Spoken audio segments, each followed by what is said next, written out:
ঢাকা থেকে ফেরার পথে বৈষম্য বিরোধী শিক্ষার্থীদের বাসে হামলা।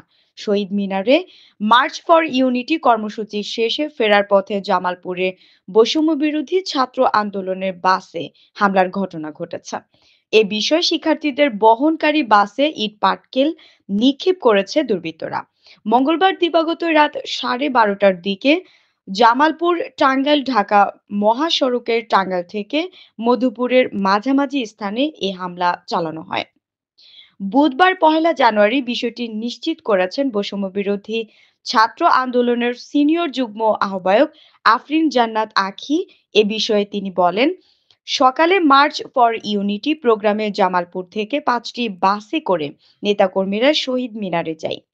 সারাদিনের প্রোগ্রাম শেষে ফেরার পথে টাঙ্গাইল পার হওয়ার পর অতর্কিতভাবে একটি বাস লক্ষ্য করে ইট পাটকেল ছোড়া হয়। এতে বাসের 5টিরও বেশি গ্লাস ভেঙে যায়। তবে এতে কেউ আহত হয়নি। তিনি আরো বলেন, দুর্ঘটনা এড়াতে বাস না থামিয়েই দ্রুত সেখান থেকে চলে আসি। এই হামলার বিচার দাবি করছে।